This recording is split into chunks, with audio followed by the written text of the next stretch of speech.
Assalamualaikum warahmatullahi wabarakatuh. Hello, good morning, my students. How are you today?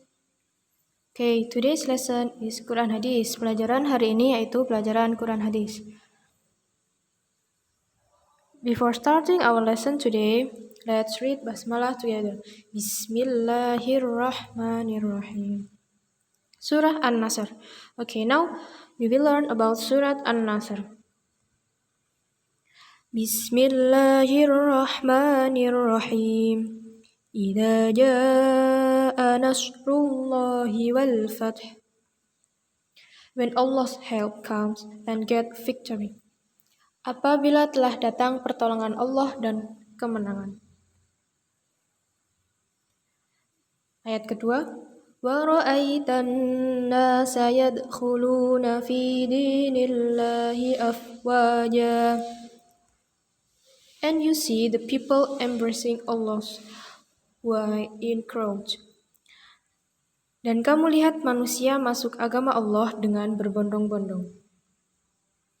Ayat ketiga, fasabbih bihamdi rabbika wastaghfir. Innahu kana tawwaba. Glorify the praise of your Lord and seek His forgiveness. For certainly He is ever accepting of repentance. Maka bertasbihlah dengan memuji Tuhanmu dan mohonlah ampun kepadanya. Sesungguhnya Dia adalah Maha Penerima Taubat. The characteristics of Surah An-Nasr. Ciri-ciri Surat An-Nasr. Yang pertama, the meaning of Surah An-Nasr is help. Arti dari Surah An-Nasr yaitu pertolongan. Number 2, Surah An-Nasr was revealed in Madinah. Surat An-Nasr diturunkan di kota Madinah. Number 3, the sequence number is 110 in Al-Quran. Nah, surat An-Nasr ini urutan yang ke-110 dalam Al-Quran. The contents of Surah An-Nasr. Nah, isi kandungan dari Surah An-Nasr. The first, Allah's help will come. Pertolongan Allah datang. Nah, pertolongan Allah ini datang ketika peristiwa Fathu Mekah. Apa itu Fathu Mekah? Yaitu pembebasan kota Mekah.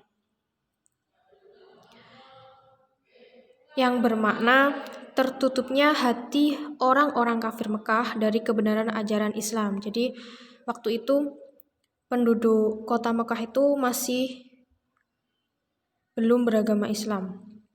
Nabi Muhammad memerintah orang kafir Mekah supaya meletakkan senjatanya. Karena dulu itu ketika Nabi Muhammad datang, orang kafir Mekah itu mengira akan perang. Nabi Muhammad memaafkan mereka, meskipun sebelumnya melanggar perjanjian. Nah, dulu itu orang kafir Mekah melanggar perjanjian dengan Nabi Muhammad. Perjanjiannya berisi tentang jika ada orang yang sudah masuk agama Islam, tidak boleh diganggu oleh orang kafir. Begitupun sebaliknya. Nah, tapi waktu itu orang kafir melanggar perjanjian itu. Ketika ada orang yang sudah masuk Islam, ternyata dibunuh oleh orang kafir Mekah tadi. Nah, pada saat itulah Allah menurunkan surah An-Nasr ini. Number 2, Islam will get a victory and many kafir people will convert to Islam. Yang kedua berisi tentang agama Islam mendapatkan kemenangan dan banyak orang kafir yang masuk dalam agama Islam because they are impressed with good morals of Prophet Muhammad.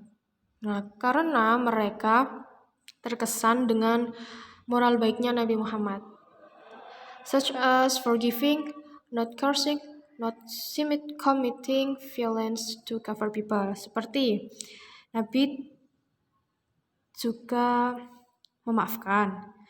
Nabi tidak memaki dan tidak melakukan kekerasan kepada orang kafir. Number 3, the command to praise and ask forgiveness to Allah. Nah, dalam surat An-Nasr ini kita diperintahkan untuk selalu memuji dan meminta ampun kepada Allah. The surah shows that all human success is not due to his own effort. Nah, surah An-Nasr ini menunjukkan bahwa semua keberhasilan manusia bukan hanya dari usahanya sendiri.